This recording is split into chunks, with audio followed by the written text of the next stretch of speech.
नमस्ते बच्चों, फिर से आपका स्वागत है मेघास हिंदी एकेडमी में। आज हम यहाँ पर देखेंगे एनसीईआरटी सिलेबस क्लास 7th पाठ नीलकंठ, जिसकी लेखिका है महादेवी वर्मा, और इस पाठ के प्रश्नोत्तर। लेकिन वीडियो शुरू करने से पहले आप सबसे एक विनती है कि वीडियो को लाइक कीजिए, चैनल को सब्सक्राइब कीजिए और हाँ, कमेंट बॉक्स में अपने कमेंट लिखना ना भूलें, ताकि नए नए वीडियो बनाने की प्रेरणा हमें आपसे मिलती रहे। तो देखेंगे आज के वीडियो की ओर, अर्थात नीलकंठ पाठ प्रश्नोत्तर की ओर। तो पहला प्रश्नोत्तर पहला प्रश्न है, महादेवी मोर मोरनी को कहाँ से लाई? उत्तर, महादेवी मोर मोरनी को नखा सकोने से लाई। प्रश्न 2, मोर मोरनी के नाम किस आधार पर रखे गए? उत्तर है, मोर की गर्दन बहुत सुंदर और नीली थी, इसलिए उसका नाम नीलकंठ रखा गया, और मोरनी सदा उसके साथ उसकी छाया की तरह रहती थी, इस आधार पर उसका नाम राधा रखा गया। तीसरा प्रश्न, नीलकंठ और राधा की सबसे प्रिय ऋतु कौन सी थी? उत्तर, नीलकंठ और राधा की सबसे प्रिय ऋतु वर्षा थी। चौथा प्रश्न, आनंदोत्सव की रागिनी में बेमेल स्वर किसकी वजह से बज उठा? उत्तर, आनंद उत्सव की रागिनी में कुब्जा की वजह से बेमेल स्वर बज उठा। अगला प्रश्न 5वां, विदेशी महिलाओं ने नीलकंठ को क्या उपाधि दी? उत्तर, विदेशी महिलाओं ने नीलकंठ को परफेक्ट जेंटलमैन की उपाधि दी थी। छठा प्रश्न, नीलकंठ ने अपने आप को क्या नियुक्त कर लिया? उत्तर, नीलकंठ ने अपने आप को चिड़ियाघर के निवासी जीव जंतुओं का सेनापति और संरक्षक नियुक्त कर लिया।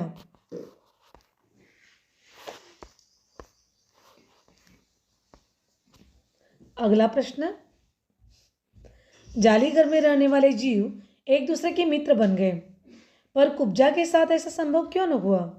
उत्तर, जालीघर में रहने वाले सभी जीव एक दूसरे के मित्र बन गए, पर कुब्जा के साथ ऐसा संभव न हुआ क्योंकि उसका स्वभाव मेल मिलाप वाला नहीं था।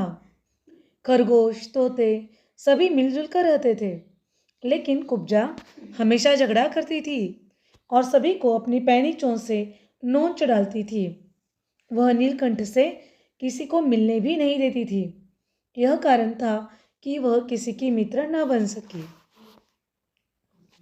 अगला प्रश्न है, जाली के बड़े घर में पहुंचने पर मोर के बच्चों का किस प्रकार स्वागत हुआ? उत्तर, जाली के बड़े घर में पहुंचने पर मोर मोरनी के बच्चों का स्वागत नववधु के आगमन की तरह किया गया। लक्का कबूतर नाचना छोड़ उनके चारों ओर घूम घूम कर गुटरगू करने लगे। बड़े खरगोश गंभीर रूप में उनका निरीक्षण करने लगे। छोटे खरगोश उनके चारों ओर उछलकूद मचाने लगे। तोते एक आंख बंद करके उनका परीक्षण करने लगे। अगला प्रश्न है, लेखिका को नीलकंठ की कौन सी चेष्टाएं बहुत भाती थी? उत्तर है, लेखिका को नीलकंठ की निम्न चेष्टाएं बहुत भाती थी। उत्तर, नीलकंठ का गर्दन ऊंची करके देखना, विशेष भंगिमा के साथ गर्दन नीचे कर दाना चुगना। अगला, पानी पीना, गर्दन को टेढ़ी करके शब्द सुनना, काले बादल छा जाने पर पंखों को मंडलाकार बनाकर नृत्य करना, महादेवी के हाथ से हौले हौले चने उठाकर खाना और महादेवी के सामने पंख फैलाकर खड़े होना। ये सब क्या था? नीलकंठ की चेष्टाएं थी जो लेखिका को बहुत भाती थी, अर्थात अच्छी लगती थी। अगला प्रश्न है, महादेवी ने नवागंतुकों की संज्ञा किससे दी है? उत्तर है, महादेवी ने नवागंतुकों की संज्ञा मोर और मोरनी के बच्चों को दी है। अगला प्रश्न है, समय के अनुसार मोर के बच्चों में क्या परिवर्तन आया?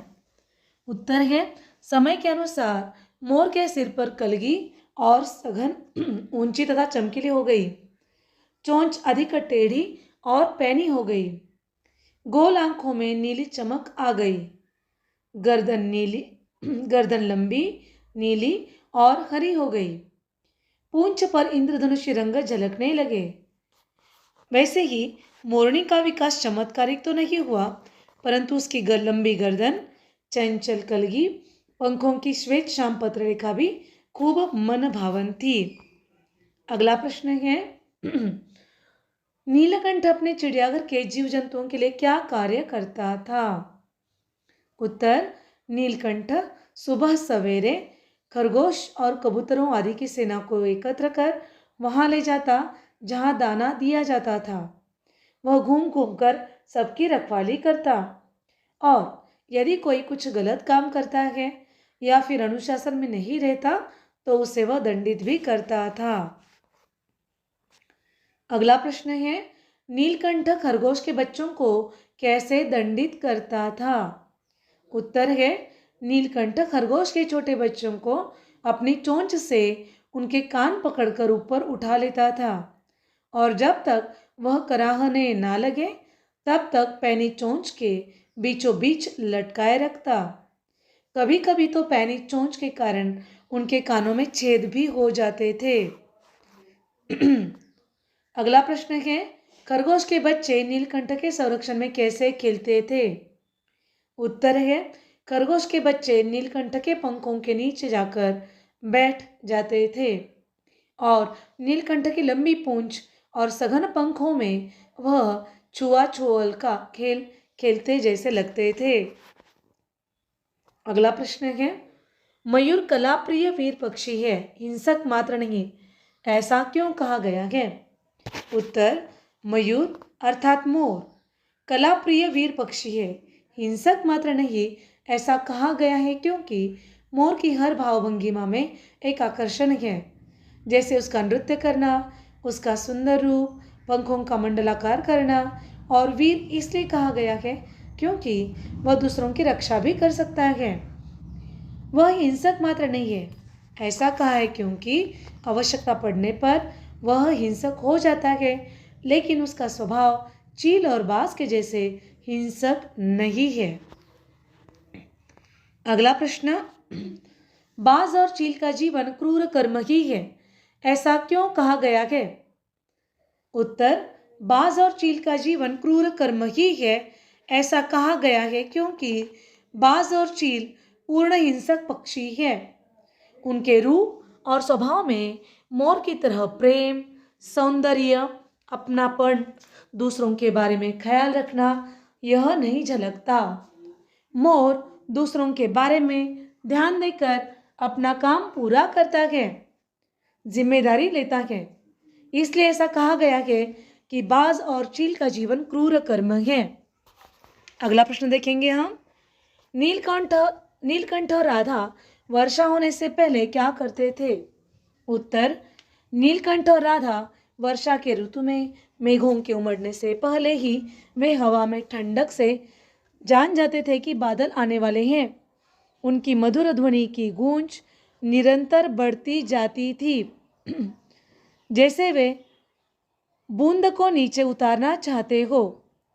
जैसे जैसे बादलों की गर्जन बढ़ती, बिजली चमकती, बूंद की रिमझिम तेज हो जाती, उनका नृत्य भी उतना ही बढ़ता जाता, मधुर ध्वनि भी तेज होती जाती।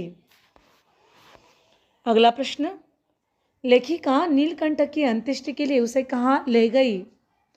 उत्तर है महादेव वर्मा नीलकंठ की अंत्येष्टि के लिए उसे इलाहाबाद के संगम स्थल पर ले गई क्योंकि वह उसे अपने परिवार का एक हिस्सा मानती थी और अपने परिवार वालों की तरह अंत्येष्टि संगम स्थल पर ही करती थी। अगला प्रश्न महादेवी ने मोर मोरनी को कितने रुपए में खरीदा? उत्तर, महादेव वर्मा ने मोर मोरनी के बच्चों को 35 रुपए में चिड़ीमार से खरीदा। अगला प्रश्न है बड़े जालीघर से पूर्व मोर के बच्चों को कहाँ रखा गया था?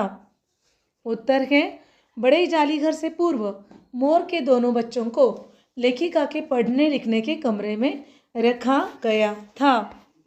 अगला प्रश्न है, मोरनी को मोर की सहचारिणी क्यों कहा गया? उत्तर है, मोरनी को मोर की सहचारिणी कहा गया क्योंकि वह सदा मोर के साथ साथ रहती थी। अगला प्रश्न, नीलकंठ सबसे अधिक प्रसन्न कब होता था? उत्तर, वर्षा ऋतु में जब आकाश में बादल छा जाते हैं। वसंत ऋतु में आम के वृक्ष सुनहली मंजरियों से लद जाते थे और जब अशोक के वृक्ष लाल पल्लवों से ढक जाते तो नीलकंठ बहुत ही प्रसन्न होता था। अगला प्रश्न है, लेखिका के घर में कुब्जा का प्रवेश कैसे हुआ? उत्तर है, एक बार महादेवी को नखास कोने से निकलना पड़ा तो बड़े मियाँ ने महादेवी को रोक लिया और घायल मोरनी के बारे में बताया, जिसकी पैर की उंगलियां टूट गई थी। महादेवी तो स्वभाव से दयालु थी, उन्होंने केवल 7 रुपए देकर उसे खरीद लिया। इस प्रकार कुब्जा का घर में प्रवेश हो गया। अगला प्रश्न देखेंगे हम, नीलकंठ इस पाठ का उद्देश्य क्या है?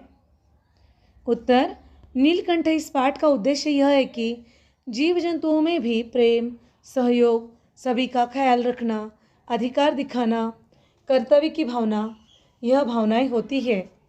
हमें उन्हें जानना चाहिए। अगला प्रश्न, नीलकंठ की मृत्यु के बाद भी राधा दुकेली क्यों थी? उत्तर, नीलकंठ की मृत्यु के बाद भी राधा बादल घिरने पर, कभी ऊंचे झूले पर, कभी अशोक की डाल पर उसे पुकारती रहती थी। वह भले ही अकेली रह गई थी, लेकिन नीलकंठ की याद उसके एहसास को कभी अपने से जुदा न कर पाई, इसलिए लेखिका ने राधा को दुकेली थी ऐसा कहा है। अगला प्रश्न देखेंगे हम, नीलकंठ पाठ का संदेश क्या है? उत्तर, नीलकंठ पाठ का संदेश है कि हमें जीव जंतुओं पर किसी प्रकार का अत्याचार नहीं करना चाहिए, उनसे प्रेम रखना चाहिए और उनके प्रति हमारा प्रेम प्रकट करें तो वह हमें कभी भी अहित नहीं पहुंचाते। साथ ही साथ मनुष्य में जो भावनाएं हमें दिखाई देती हैं वही हमें जानवरों में, पंछी प्राणियों में भी दिखाई देती है, जैसे हमने देखा प्रेम, तिरस्कार वगैरह भावनाएं। अगला प्रश्न, आनंद उत्सव की रागिनी में बेमेल स्वर कैसे बज उठा? यह वाक्य किस घटना की ओर संकेत कर रहा है? उत्तर, इस आनंद उत्सव की रागिनी में बेमेल स्वर कैसे बज उठा, यह वाक्य इस घटना की ओर संकेत करता है कि नीलकंठ और राधा सदा साथ साथ रहते थे। घर के सभी जीव जंतुओं का भी आपस में अनन्य प्रेम था। एक दिन महादेव वर्मा नखा सकोने से निकली थी तो बड़े मियाँ ने उन्हें एक मोरनी के बारे में बताया, जिसका एक पाँव टूटा हुआ था। दयालु लेखिका उसे 7 रुपए देकर खरीद ले आई। उसके देखभाल के बाद वह कुछ दिनों में ठीक तो हो गई। उसका नाम रखा गया कुब्जा, क्योंकि उसका एक पैर ठीक तरह से काम नहीं करता था। वह स्वभाव से मेल मिलाप वाली न थी। वह नीलकंठ और राधा को एक साथ न देख पाती थी। जब भी उन्हें देखती थी तो राधा को नोचती थी और बाकी के जानवरों को भी नीलकंठ से मिलने देना नहीं चाहती थी, क्योंकि वह स्वयं नीलकंठ के साथ हमेशा रहना चाहती थी। एक बार तो उसने राधा के अंडे भी तोड़ डाले। इसी कोलाहल ने और राधा की दूरी ने नीलकंठ को अप्रसन्न और दुखी कर दिया, जो उसकी मृत्यु का कारण बना। अगला प्रश्न, बिल्ली का नाम क्या था? अर्थात लेखिका के घर में जो बिल्ली थी उसका नाम क्या था? लेखिका के घर में जो बिल्ली थी उसका नाम था चित्रा। अगला प्रश्न, कुब्जा को किसने मारा? उत्तर, कुब्जा को कजली नाम की अल्सेशियन कुतिया ने मारा। अगला प्रश्न है, नीलकंठ ने खरगोश के बच्चे को सांप से किस तरह बचाया? उत्तर, एक बार एक सांप जालीघर के भीतर आ गया। सब जीव जंतु भाग कर इधर उधर छिप गए। केवल एक खरगोश का छोटा बच्चा सांप की पकड़ में आ गया। सांप ने उसे निगलना चाहा और उसका आधा पिछला शरीर अपने मुंह में दबा लिया। नन्हा खरगोश धीरे धीरे ची ची कर रहा था। सोए हुए नीलकंठ ने दर्द भरी व्यथा सुनी तो वह अपने पंख समेटता हुआ झूले से नीचे आ गया। उसने बहुत ही सावधानी से सांप के फन के पास पंजों से दबाया और फिर अपनी चोंच से उस पर इतने प्रहार किए कि वह अधमरा हो गया और उसके फन की पकड़ ढीली हो गई। पकड़ ढीली होते ही खरगोश का बच्चा सांप के मुख से बाहर निकल आया। इस प्रकार नीलकंठ ने खरगोश के बच्चे को बचाया। तो देखिएंगे बच्चों, यहाँ पर आज हमने यहाँ पर एनसीईआरटी सिलेबस क्लास 7 पाठ नीलकंठ इस पाठ के प्रश्नोत्तर देखे, उसका वाचन किया और आपने समझ भी लिया। तो निश्चित रूप से ये प्रश्नोत्तर आपको आपकी परीक्षा के लिए, पढ़ाई के लिए बहुत ही मददगार साबित होगा। ऐसे ही नए नए वीडियोस को पाने के लिए वीडियो को लाइक कीजिए, चैनल को सब्सक्राइब कीजिए, कमेंट बॉक्स में अपने कमेंट लिखना ना भूलें और बेल आइकन का बटन दबाना ना भूलें ताकि कोई भी नया वीडियो सबसे पहले आपको मिले। तब तक के लिए खुश रहिए, पढ़ते रहिए। बहुत बहुत धन्यवाद।